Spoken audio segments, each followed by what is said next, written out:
Jai Shri Ram. Jai Jai Shri Ram. Ramayana is one of those stories which probably every Hindu or every Indian knows because there's a lot of rumor, widespread rumor about Sitaji's character. Just like the king is responsible to the citizens, a queen is also responsible to the citizens. Do you think we would talk about Sitaji the way we do right now? So the Agni Pariksha is keeping Agni as the witness and making a statement about your character. Shri Ram is broken. He's madly in love with his wife. Hey Tree, have you seen my wife who used to love you so much? Wow. Please tell me if you have seen her anywhere. I cannot live without her. My wife is. He'll look at a mountain and he'll be like, please tell me, somebody please tell me where my wife has gone. So nowadays there is a lot of stress on, okay, date the Ramayana, when did it happen, date the Mahabharata. I think that's important. I'm not going to dismiss any of those efforts. But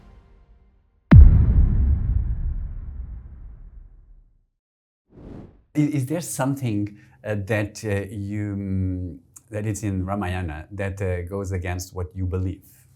I would have had a very different answer if you'd asked me this few years ago. Tell me. I would have said, yeah, lots of things, the social practices, the way Shri Ram thinks about himself versus his wife versus the society, the way he's willing to give up his wife just because the society said something and all of that. I think that's what I would have said. And I would say now in today's day and age, these things don't really hold. Today, I don't believe that. And what made you change your perception Just about studying Ramayana? the text for what it is. See, what happens, Rodrigo, while everybody in India, or Hindus by and large, they think they know Mahabharata, Ramayana. But unfortunately, most of us have stopped reading the text for what they are. And when I say the text, I mean the authentic, original Valmiki Ramayana and Ved Vyas Rachit Mahabharat. These are the two texts, these are the source texts. Okay. Now, of course, there are questions around what we have. Is it the original? Can we call it the authentic? Well, that nobody will ever know. But it is generally accepted that this is the key source from which everything else is coming. So one is we don't read our authentic texts, one. Second is, because we are such an old civilization, a lot of storytelling has happened over and above those texts, right? And that is still continuing. And there has never been a phase in the Indian history where anybody has stood up and said, oh, this is what it is and nobody can talk anything else beyond this. This is just one truth. So I think the reason we don't know is because we don't read and we don't differentiate between history, fiction, retelling and the original. And if you read the original, I think it's very clear what is the anchor of virtue. It's very clear. It's very clear what is dharma, adharma. It is very clear why certain people are considered good and why certain people are considered bad. And it is very clear what value systems define the Indian culture which has gone on, which has survived for so long. So what you say is that so people don't read fully, and also as it is passed through generations, there's a lot of stories, you know, and then it becomes there's a bit distorted, right? And so maybe you can help us, like when you were researching for Ramayana, what was something that was your biggest surprise that you uncovered? So I think there were some trivial ones and some non-trivial ones. Okay, now I'm curious. So, do you know Hanumanji? Yeah. So Lord Hanuman? Yeah. And if I've told you Lord Hanuman, you will always picture him with his weapon, which is the Gada. Yeah. That's how we remember Hanumanji. That's how most of our pictures are drawn, and the images in our temples, at least the recent ones, all have the Gada. Now, when we were reading the Ramayana, we realized that it does not mention the Gada at all. Okay? Oh. So the Vanaras, the tribe to which Hanumanji belongs, in typical narration, and even when they show it on the television, they're all shown with this weapon called the Gada, right? But there is no Gada with any of the Vanaras in the Ramayana.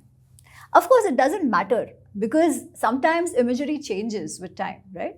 So I don't think it's such a non-trivial point. I think it's quite a trivial thing. But the beauty of it is to see how the imagery changes over time. Yeah. So if you go back to temples of Hanumanji probably 800 years ago, 900 years ago, you don't find Gadas. Gadas have probably been associated with the image of Hanumanji with greater deification of his, and probably in the last 500, 600 years. But that happens. That also shows how the faith and the belief system evolves, changes, transforms, right? So again, I have to clarify this just in case somebody gets it wrong. I'm not saying that we should stop worshipping Hanumanji with Gada. No. Today we see him that way. That's perfectly okay. Because the belief system, the worship system and history, they don't have to merge all the time. Your belief system, your devotion is based on whichever guru you follow and where they got their strength from. On what image could they meditate on and derive that devotion, that bhakti from? And that's perfectly okay. So you see your gods in your image, right? For example, if we think of the West, you'll always see Jesus as Caucasian. Yeah. But he was not a Caucasian. He was a Jew, right? More Middle Eastern. Yeah. But if you go to Africa, you will see Jesus looking like Africans. Why is that? Because we see gods in our image. Once upon a time, when the Hindu faith was more widespread, even in the southeast, you have paintings from Thailand, Cambodia of the Ramayana. And you see how Sri Ram looks there. Not the Sri Ram we are used to seeing, right? He is like one of the Asian tribes. He has those looks.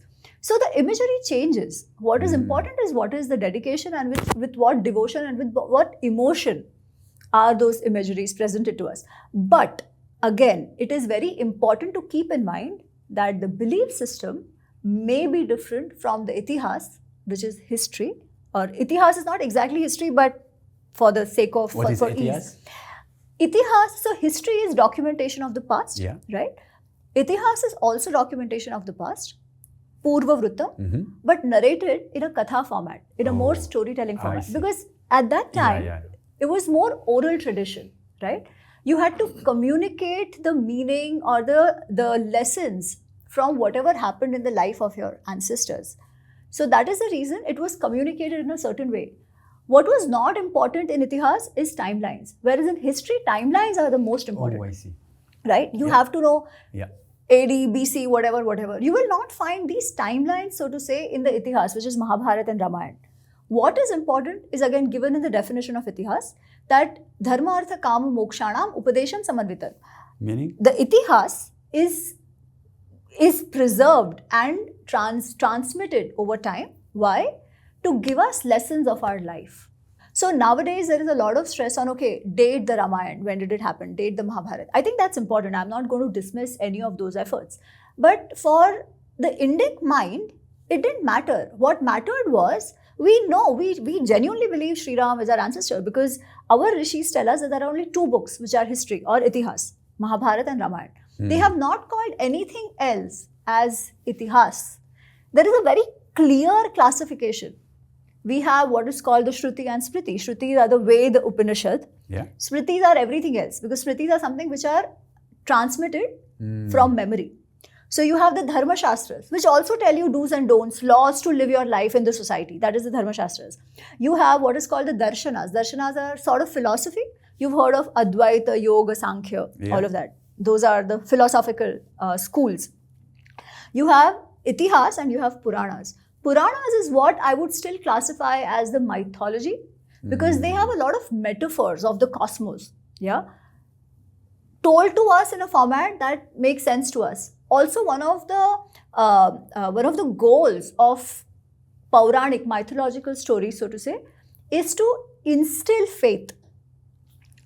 It has history, it has documentation of some of the events which might have happened then. It definitely has documentation of some of the lineages. But the main goal is not history, so to say. Oh, I see. The main goal is faith. Maybe we can start by understanding what are a layer of Ramayana that not many people are aware, but it's very rich in terms of lessons. Okay, so Ramayana is one of those stories which probably every Hindu or every Indian knows, okay? Because one is the Valmiki Ramayana, which I kept saying is the Itihas. In every region, of India, in every language of India, some retelling of Ramayana has happened. Okay?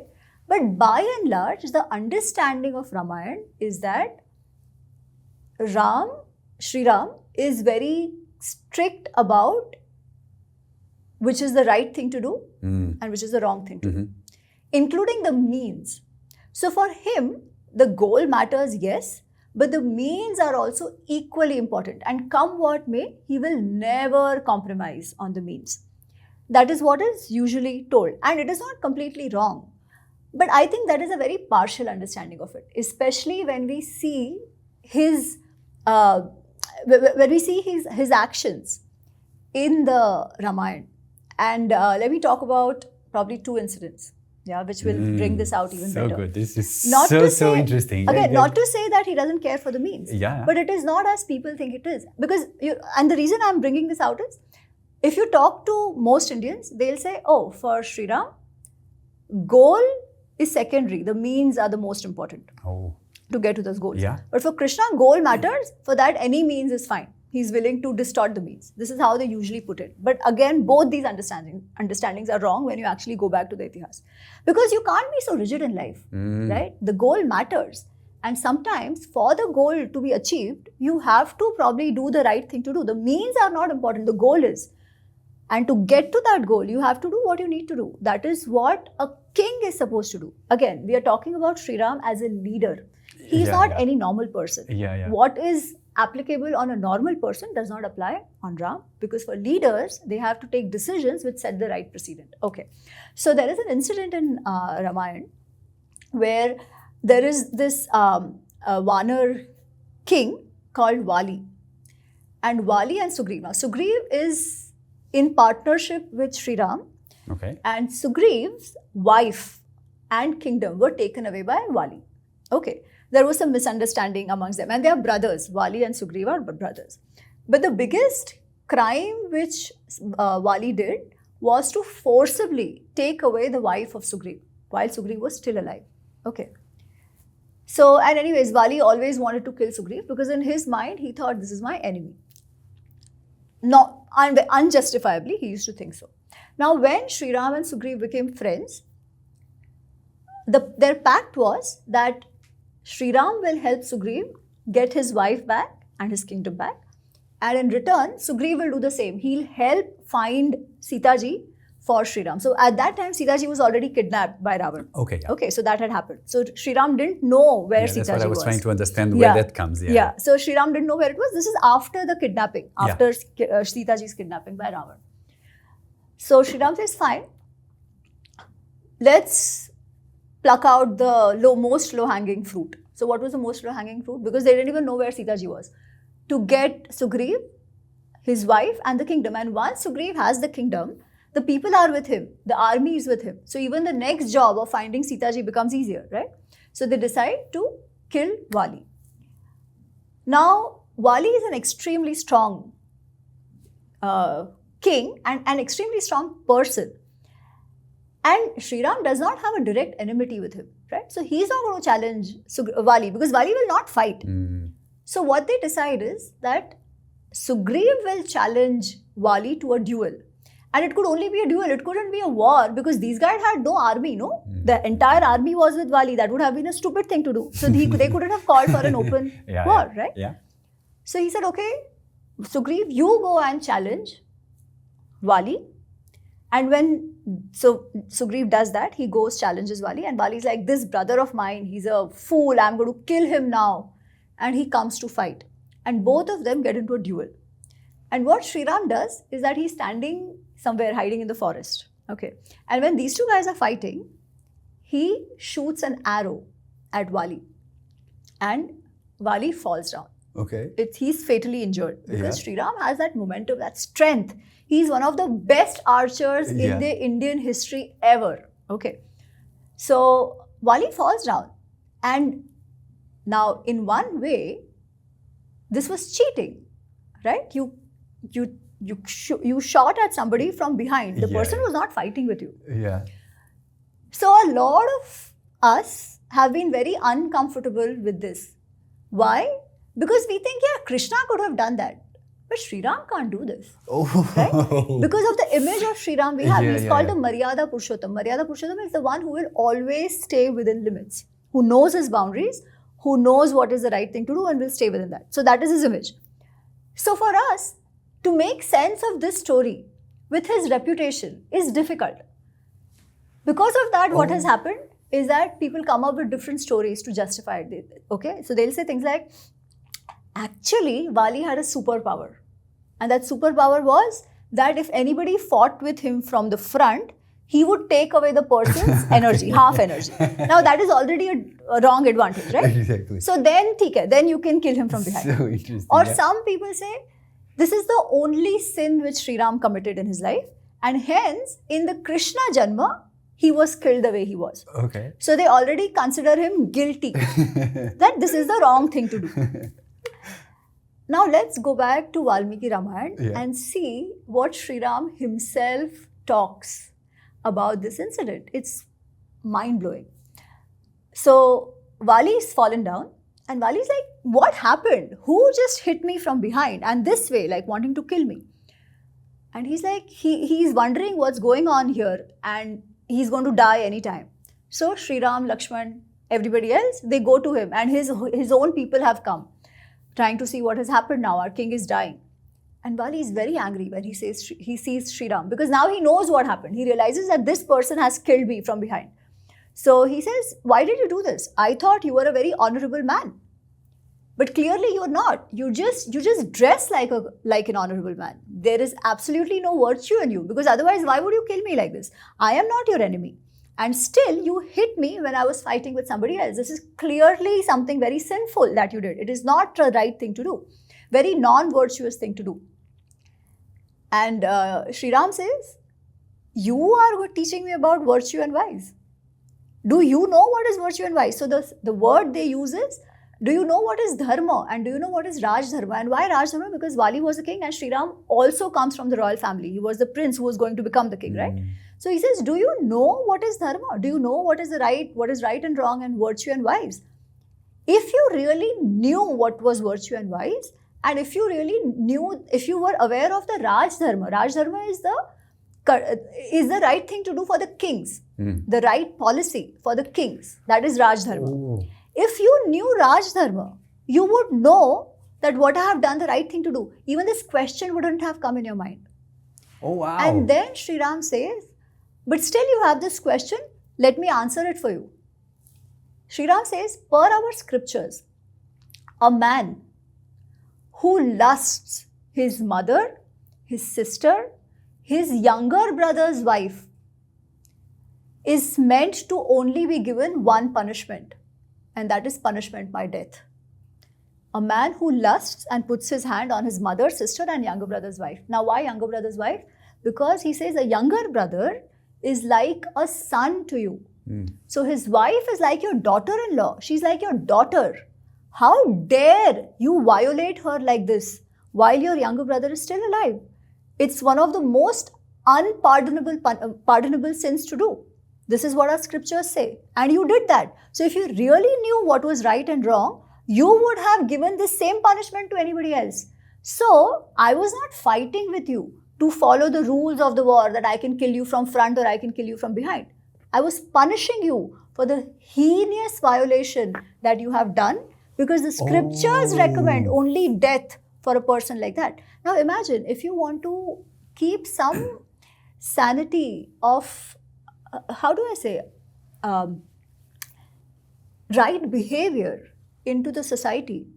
You cannot be lusting your mother and your sister and your daughter-in-law, right? That cannot be. Otherwise, what are we talking about? What society are we talking about? We are completely uncivilized. So this is one of those core values of a civilized society. And Vali had violated that core value. So Sri Ram says, what I did was what a king would have ideally done for somebody who had done a crime like you.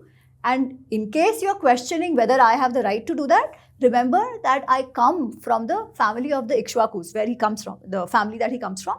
And we are the Chakravartins. Chakravartins means there are other kings around, but we are the head of them all. Okay. So we have that authority accepted by all of you. And while I may not be on the throne, I am the representative of the king. With that authority, I have done to you what I have done to you. Now, if you accept your mistake, you won't suffer. You won't go to hell, he's saying. Okay, if you accept your mistake. But if you don't accept, it's only going to cause you more pain because you are clearly in violation of Dharma. So what I have done is the right thing to do. You don't tell me what is right or wrong because you yourself you have never known it. Now, this is so different from what people are used to seeing Sri Ram as, right? And this also shows what is that value that really matters. And to preserve that value, which is important for a civilized society, the leader needs to do whatever he needs to do. So this is one of those stories. Wow, it's fascinating. I was just so focusing, trying to understand what was the end like. And it makes sense. So maybe there's a lot of stories like this that there's some misconceptions or people are not aware. So I want to continue in this line of trying to understand not what is more what everyone talks about, but maybe what is behind Ramayana that not many people know. And maybe another angle is to understand who is one character of Ramayana that not many people talk about it, but also has a lot of, we can learn a lot of lessons from it.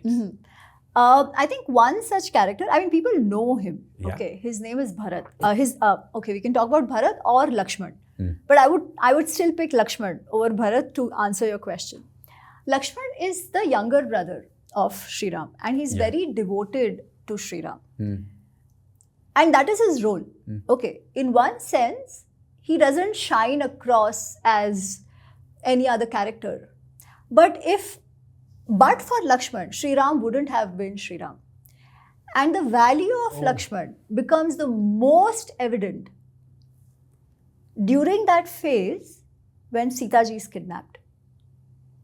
Because in crisis is where the moral value system and the conviction and what the person is really shines out, right? So what happens is, after Sita ji is kidnapped, Sri Ram is broken. He's completely broken. He doesn't know what to do. He's madly in love with his wife. If you see the relationship of Sri Ram and Sita ji that has been described in Ramayana, oh my God, I don't think I have read anything more romantic than that. It's just so beautiful. It's so romantic. So he's completely distraught after Sita ji is kidnapped. He's running around. He look at a tree which probably Sita ji liked or the flowers which Sita ji liked, and he's like, hey, Kadamba. Kadamba is the name of a tree and Kadamba has lovely flowers. So he'll say, hey, Kadamba, hey tree, have you seen my wife who used to love you so much? Wow, please tell me if you have seen her anywhere. I cannot live without her. He'll look at a lion and he'll be like, hey lion, don't be afraid of me. I'm not going to kill you. Don't worry. Just tell me where my wife is. He'll look at a mountain and he'll be like, please tell me. Somebody please tell me where my wife has gone. Please direct me to where she is. Now, of course, none of them are going to talk, right? He is just losing it. And he becomes so angry. And he's like, if none of you are going to tell me where my wife is, trust me, if I don't see her soon, I'm going to destroy this whole world. He's just out of control because he's so distraught. I'm using the same word again anyways. At that point, Lakshmana is the only one who's holding him together. And in every way, he appeals to him intellectually, he appeals to him emotionally, he appeals to him, sometimes we have to give a negative push to get a person back to his senses. Because sometimes you get into this negative cycle of thoughts, right? And if you have to say something so outrageously bad that the person comes back into his senses. He's done that as well. So at one point during the war, when when the Ravan's son, Indrajit, he creates a hallucination of killing Sita. Okay, so she's alive, but he creates a hallucination and a message. It's psychops, right? As happens today as well, the psychological warfare that goes on. So he behaves as if she's dead, and the Vanaras get to know that she's dead. They come running and they tell Sri Ram that your wife is dead. Now imagine all this effort to find her, come all the way to Lanka, which was like 100 yojan is about, how do I say, it used to be like, it is thought today as 1 yojan is about 8 miles. Yeah. So about 800 miles they have traveled, and how they got that bridge made and all of that, right? They reach Lanka, fight for all these days, and suddenly they are told the goal, the very goal for which you've come here is not there anymore. Sita ji is already dead. Sri Ram faints because he's like, what? Am I never going to see my wife again? I came all the way just for her. How will I ever go back to Ayodhya without her? I don't want anything. I'm just going to give up my life. If she's not here, I don't want to live anymore. So he just loses it. He is depressed. He faints. He falls there. Again, this is so much unlike the image of Sri Ram people have, right? Yeah. But he has lived every emotion as deeply or more deeply than anybody of us can. And in spite of living all those emotions, feeling all those emotions, when the time to take a decision came, he did not let the emotions overpower him. But anyways, that's a different story. So here, Lakshman, of course, Lakshman is distraught, but he has to get Sri Ram into a position where Sri Ram wants to fight again. You know what he says? It's very interesting. When I read it for the first time, I was like, what is Lakshman saying? He says, Ram, I think what we have done has been wrong, has been completely wrong all this while. We believe Dharma, we should follow Dharma, we should follow virtue and all of that. I believe all that is not true. People tell us that you get what you sow, you reap what you sow. If you do good actions, you get good things. I don't believe in all of it, because why is Ravan getting all the luxuries otherwise, right? So I believe if you have the power, if you have the strength, if you have the Shakti, and the prosperity and the money, only then even the virtues follow you and you get the right thing. You get the good results of your action. It has nothing to do with good or bad. It has nothing to do with dharma. And he says, you left your father's kingdom, even though you should have fought for it then. If you would have stayed there and fought for it, because clearly that was unjust. If you would have stayed there and fought for it, all this wouldn't have happened. So what you did was wrong. And hence we are facing all of this now. So something on this lines, yeah? And then? I mean, so clearly he didn't mean any of it. Yeah. But he wanted to, he knows Sri Ram. To shake the thing is, he knows Sri Ram so well that if Sri Ram is told something like this, he will completely get up and say, no, that's not right. It cannot be that there is nothing like virtue and vice, irrespective of what the outcome is, and a person has to follow or should follow virtue as far as possible, right? So he knows what Sri Ram believes in. So this time he's trying a negative tactic. Because what else do you tell a man who has just lost his wife for him who came all the way, for her, he came all the way here, right? If he tells us, oh, don't worry, everything is for the good. Yeah. What will happen? That guy will be like, are you crazy? Everything's for the good. I just lost my wife, right? Or, oh, don't worry, we will keep fighting, we will defeat Ravan. But what's the point? The wife is gone, right? So none of the positive tactics could have had any impact at that point in time. So what do? You say something negative. So clearly, Sri Ram, the desperation that he was in, I mean, it hadn't gone away. But while Lakshman was saying all this, thankfully, he was getting slightly better. But something nice happened after that. That Vibhishan came and he said, no, this was all false. So it already helped.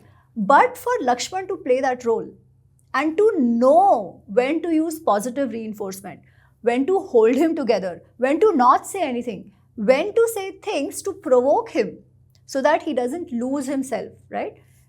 It requires, one, a lot of devotion. Second, deep understanding and dedication to the other person. And that is Lakshman.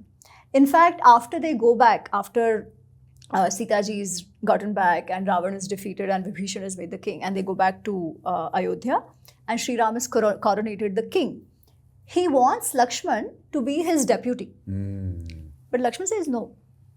All I want to do is serve you and serve Ayodhya. I don't need a position for that, because the position will bind me into certain duties which are beyond all of this. I don't want any of this. I don't care for the authority. For me, it is you who matters. So I'm here for you. So that is the devotion and dedication that Lakshman has. Ram could be Ram only because Lakshman is Lakshman. Wow, such a fantastic story.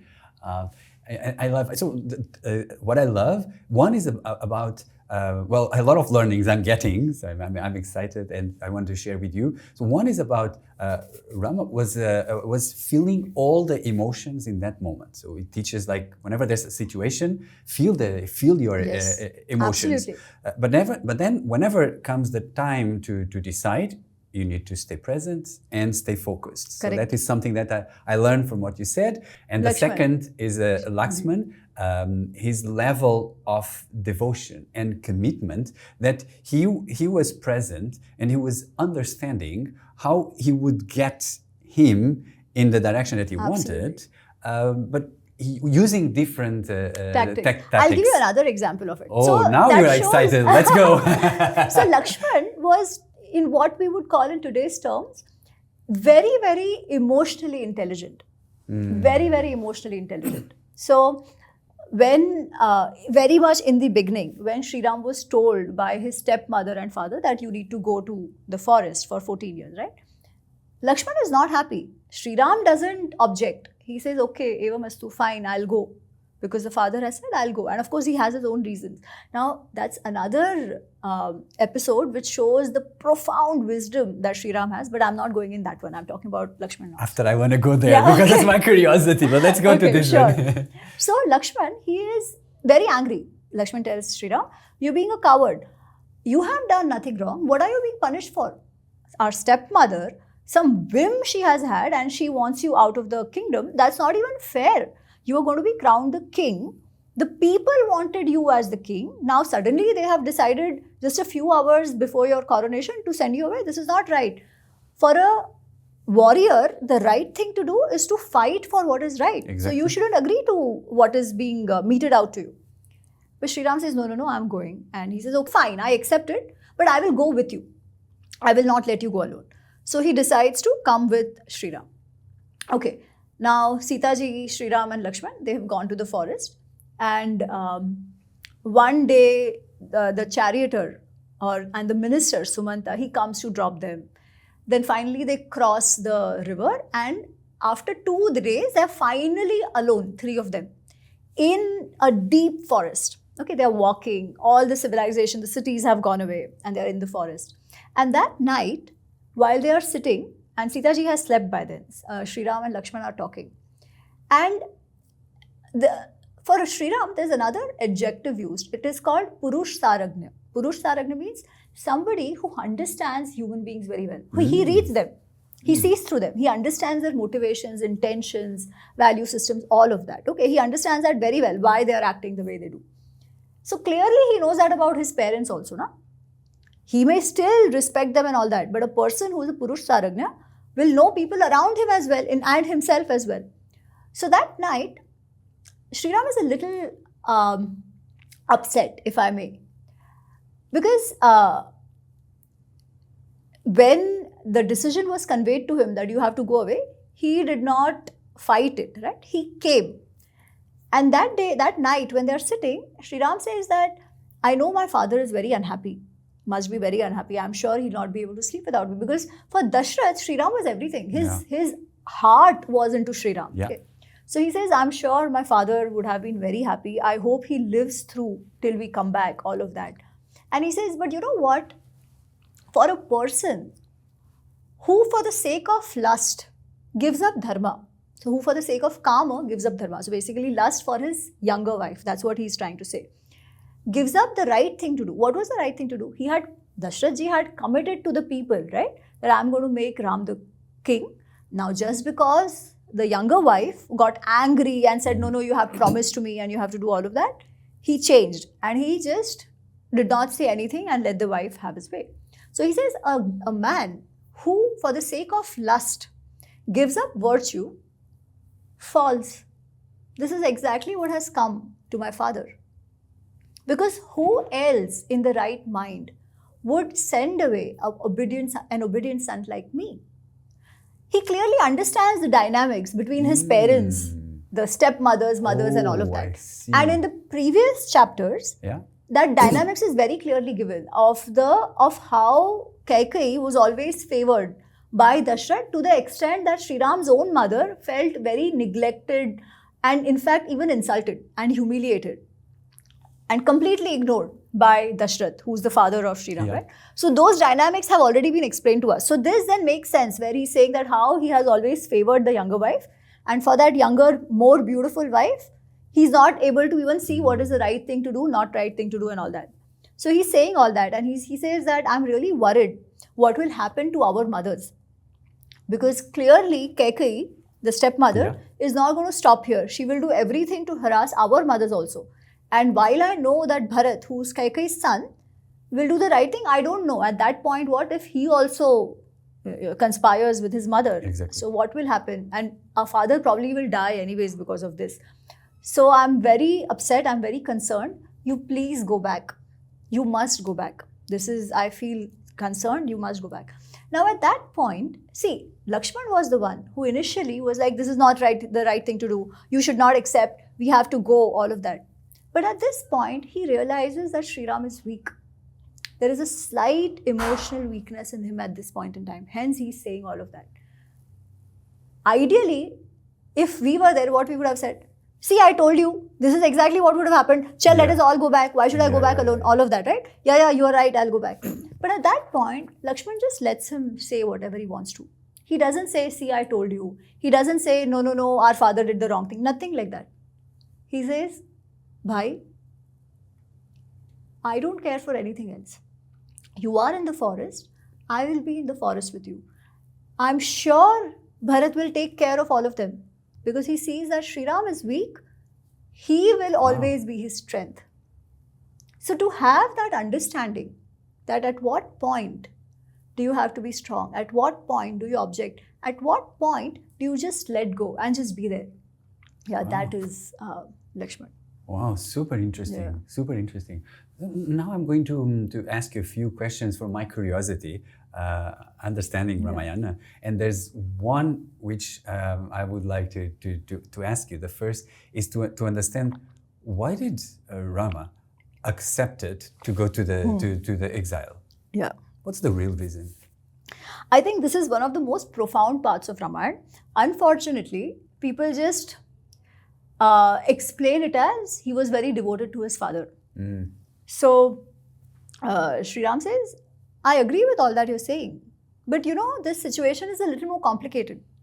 Or there is another way of looking at what is happening with me right now. Right? He says, when a situation like this emerges, which is completely unexplainable, coming out of nowhere, coming so suddenly, I think that this can only be the hand of destiny. In such situations, it's better to not fight the destiny and let the life open us, or rather take us in the direction that it is meant to take us to. Wow. Because only then we will know what life had in store for us. So in such situations, it's best not to fight it, accept it and see what is there in store for you. Rodrigo, this is such a profound thing. Because you look at the autobiographies or even stories of a lot of successful people. They all have gone through this in life, right?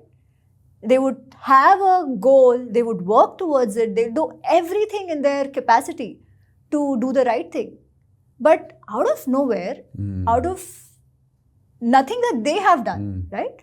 Situation emerges in a way that what they had in mind completely collapses. All their dreams go for a toss. Now, how do you behave in that situation? Do you keep crying? Yeah. Do you go jump off a building? Do you resort to alcohol?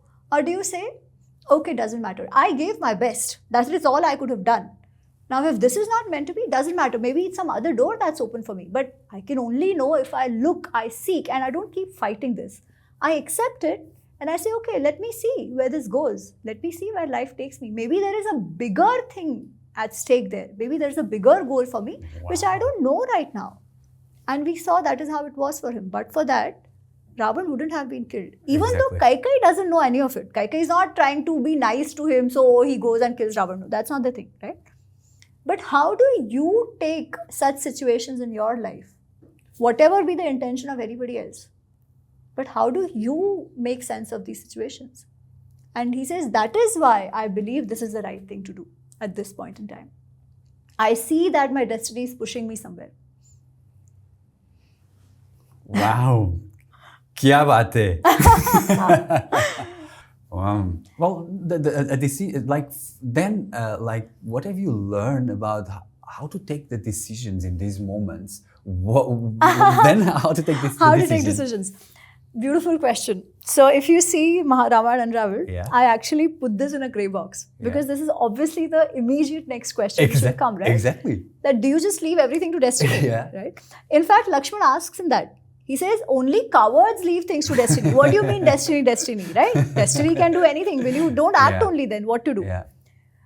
So the answer of this is given in Bhagavad Gita by Krishna. Oh, wow. So I actually bring in that shloka when I am explaining these situations. I put it, the way I write these texts is that I want to answer my own questions, right? So I had this question, so how do you make sense of it? And I got the answer in the Gita. And Gita has answers for everything. By the way. You just open a page and you're like, this is what I was looking for.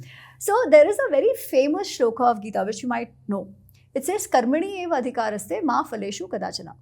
Which means? You have the right over your action. You don't have the right over its fruits. Okay. So don't try to think that you are only the doer of things, but also do not be so indifferent that you don't act. You have to act.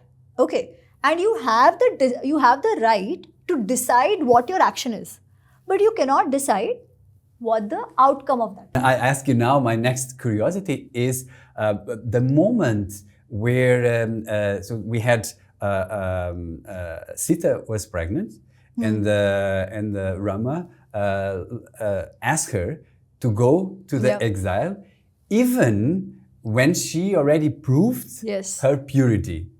Yes. Doesn't make sense. Correct. Why? So, before even getting into the incident, I have to tell you a little bit of background in terms of how scholars view this incident. Okay, this incident comes in the 7th section of Ramayana, which is after Sri Ram coming back and getting coronated as the king and all that. A lot of scholars believe that this whole section is not a part of Ramayana, and it has been added much later. When the norms of the societies had become probably a lot more rigid. This is what one section of scholars believe. So you should know this controversy. Okay. What did I do? Because I am in no way, I don't think I'm qualified enough to say this way or that way. Okay. So eventually it goes to, what do you want to believe? Okay. Yeah, exactly. So when I was writing Ramayana Unravelled, I very clearly said that those who believe that this is not a part of Ramayana per se, composed by Valmiki ji, don't read this part. I'm going to separate it out as an epilogue. Okay. If till 6, it's all main story and everything. For these specific incidents, which are from Uttarakhand, which I believe need to be studied and understood, because I personally believe there is a lesson in that too. Okay. But if somebody doesn't want to believe that, fine, no problem. You can exclude it. But for others who believe this is there, I think we don't have to get so judgmental or defensive. And I'm not going to even use time here, that, then versus now. The way I understood this incident is a little differently. Okay. And I believe that if such a situation had actually happened, Sri Ram would have probably done this. Maybe in a more sensitive way, I don't know. But he would have asked Sita ji to go. Now, why do I say this? Now, for that, again, I have to explain the story as Valmiki Uttarakhand has. Okay. General understanding of this story comes from folklore narration, where it is said that, a washerman basically raised finger on Sita's character, and just because one washerman raised, Sri Ram was like, cut low, I'm leaving you. That's not how it happened. Sri Ram was sitting in his chambers with all his ministers, and there is always this thing which the kings at that time had, was this spy network. These spies could be anything. They could be performers, anybody, okay. So he had some of these performers who would keep him informed about what all is going on in the state. So one day they were all sitting and Sri Ram was asking them that, are the people happy? What are they talking about? Is there any concern about me, my family, Lakshman, Bharat? Is everybody happy with all the work happening? All of that. So this guy, Bhadra, his name is, he says, yeah, it's all fine. They're very happy, all that. And he suddenly goes silent. So Sri Ram feels that there's something wrong here. So he says, no, you tell me. I'm not going to punish you. Tell me what's the truth. So Bhadra looks down and he says, Sri Ram, there's just one thing. There is a lot of apavad, if I may. There's a lot of rumor, widespread rumor about Sitaji's character in the state. And people are saying that, or rather, you taking her back from Lanka is being seen as the right to violate the boundaries of a conjugal relation. Okay. So a lot of people, he says women basically, are just flouting their boundaries and using this as an example to say that, see, Sri Ram had no issue that his wife went and lived with some other man. So why is it a problem here? If the Raja can take her back, why are people questioning us? Something of that sort. So it was basically leading to violation of boundaries in a conjugal relationship. So Sri Ram is completely taken aback. And he's like, what are you even saying? And he asks the other courtiers. And they're like, this is very true. This is a very widespread notion in this state where everybody is talking about this. Okay. So Sri Ram is very, very upset. After they go, he calls Lakshman and he's in tears. And he says, see Lakshman, I knew this is what will happen. That is why I provoked Sita to prove herself there. Because I knew people will question. That is what people do. But now they have. And the only way for me is to leave her. Okay. So he lets her go. Okay. Now, as I said, what is the purpose of Itihas? One is we can sit and judge. But for me, it's a case study. What is a case study? We learn lessons for our life. Now, how do we learn lessons from our life? Only if we can understand that situation and only if we can put ourselves in that position. Okay? This is not a normal couple. This is a king. Sita ji is also not a normal lady. She is a queen. Just like the king is responsible to the citizens, a queen is also responsible to the citizens. Right? It is not just one way. And it is the responsibility of the queen to see to it that the king can fulfill his responsibilities towards the society or the citizens that he has. So if we put ourselves in the shoes of Sri Ram, and then we say, okay, what are the options available? Now this has happened, this is happening. Okay, so what are the options available? One, I can say, I just ignore. They can say whatever they want. I don't give a damn. Okay, I know my wife is right. People can say what they want. Exactly. Now see what would happen there. Do you think we would talk about Sita ji the way we do right now? Because we would have taken what the people are thinking, right? That she was wrong. Whatever be the situation. In their head, she is wrong. Agni, Pariksha, all doesn't matter. So the notion would have stayed. Today we have benefit of the behavior of Sri Ram, but I'll come to that.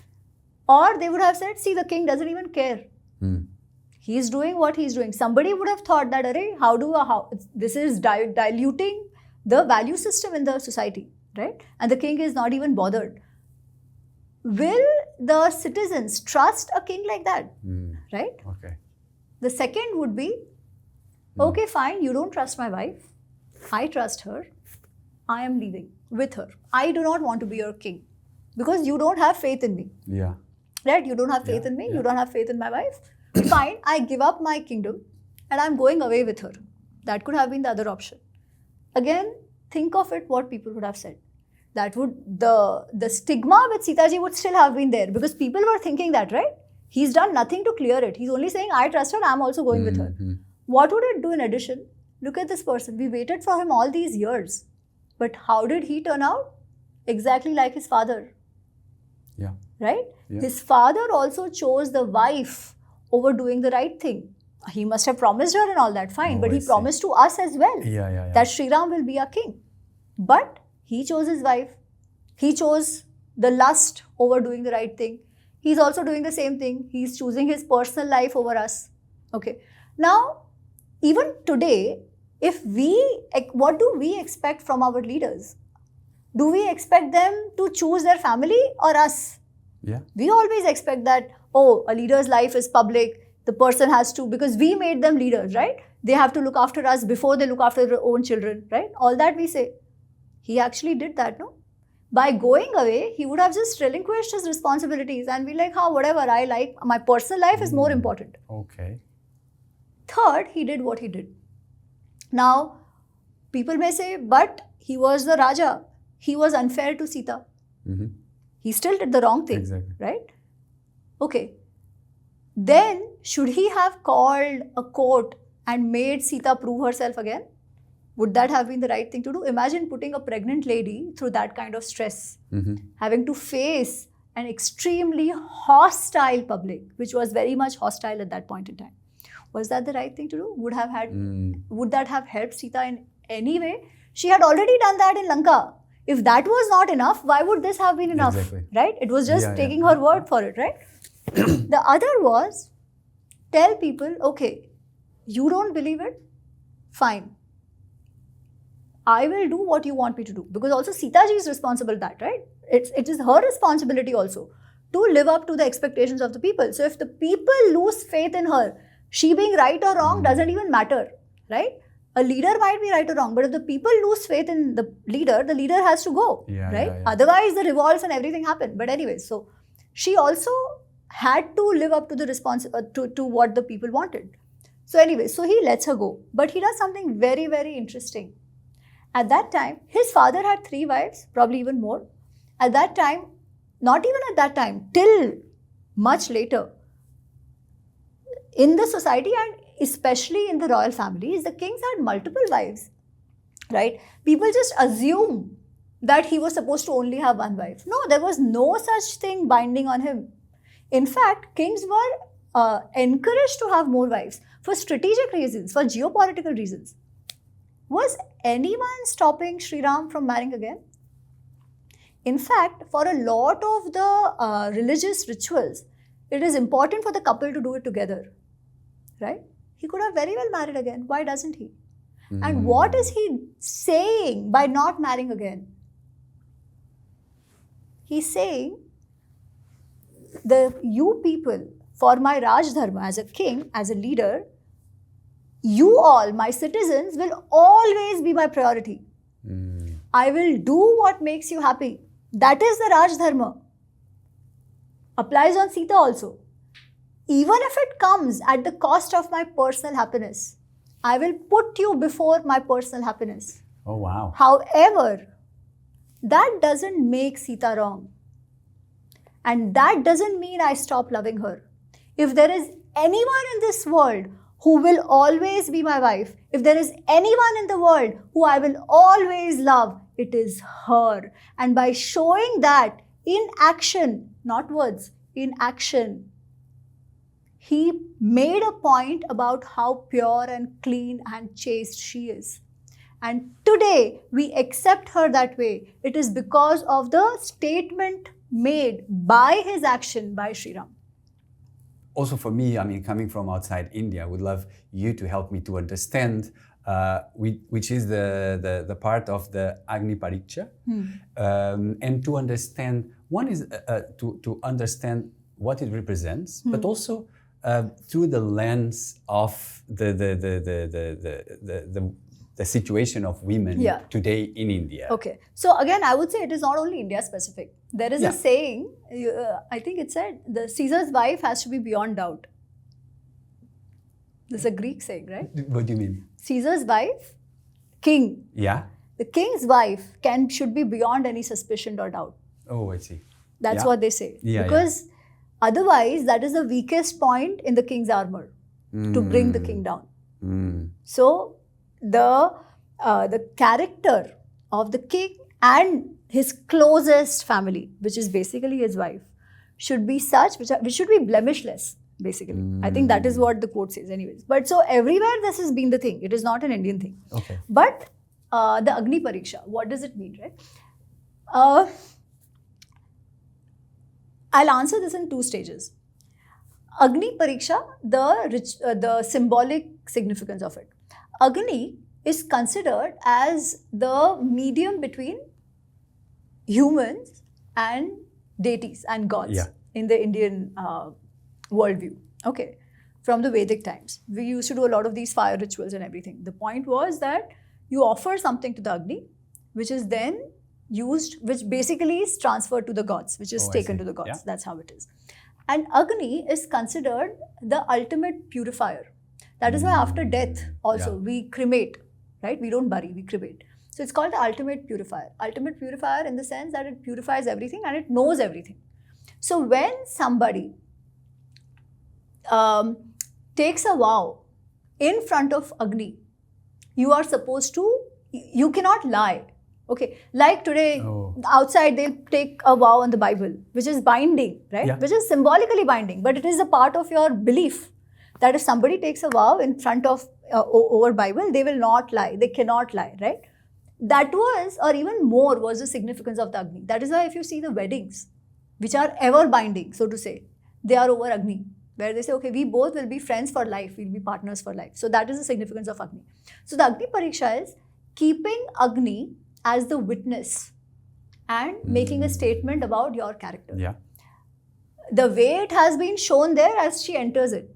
Okay. But I think it is more about using Agni as a witness to prove that she has always loved only Sri Ram and nobody else. That's what it means. Now, why was that important? Because no one knew what had happened, how it had happened. Nobody except Jatayu, who had then passed away, knew if Sita ji went by herself to Ravan or she was forced into it. Was she living there happily? Who had seen that she was upset there? Only Hanuman. Yeah. Right? And only Ravan knew. What about the people? Nobody knew. Could they have thought that she must have gone by herself? Today we know everything because we know the entire story in its entirety. Right? But for people in Ayodhya at that point in time, how are they to believe that Sita ji went on her own? Or rather, she did not go on her own. She was forced into it. They were living in a jungle. Who knows what happened, right? Acha. Now there is another thing. When Hanumanji goes to Lanka and he figures out where she is, he tells her, you come back with me.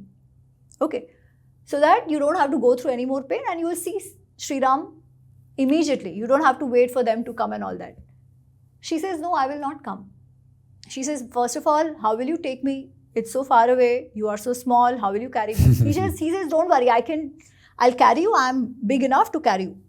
So she says, okay, fine. Even if you carry me, there's one thing because of which I cannot come. I will not come with you. Because if you rescue me, the whole world is going to look down upon my husband. That he couldn't take care of his wife. He couldn't even rescue her. And that is not acceptable to me. You get the credit of rescuing me, right? So this is what she says. Okay, I'll come back to this point after explaining the part that I was talking about. Because this, I was curious about this, what you just shared. Yeah. So she doesn't come back with him. Now this, whatever happens between them, can people have thought that, oh, she didn't want to come back? Yeah. Right? Even if Hanumanji says whatever, what is the proof? Only they two, right? It's her word versus my word. Or I can say, Hanuman is just making it up. Maybe she didn't want to come back only. She was happily living with Ravan. He was a very, very strong and his kingdom was very prosperous, right? They had lots of riches. Yeah. So probably she liked it there. Who is to say? She didn't even come back. Now, if I am just a normal, ordinary person, I can think all of it, that maybe she went on her own and maybe she didn't want to come back. Who knows, right? So this question is actually not completely unfounded for somebody to have this doubt. Yeah. It takes a visionary like Ram to sense this because now he knows that we are going to go back. He never has a doubt. He doesn't have even an iota of doubt about her character. He knows Sita. The others don't, right? Yeah. So when he goes all the way to rescue her Finally, Ravan is killed. Finally, she comes. And I told you how his situation was when Sita was away, right? He was like a madman, missing her every second. That was his situation. So can anybody question his love for Sita? Absolutely not.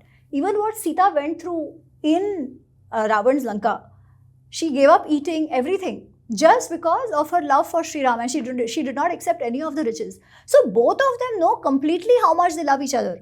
Okay? But the others don't. Yeah. So when she comes, now it's almost the end of the 14 years of their exile, right?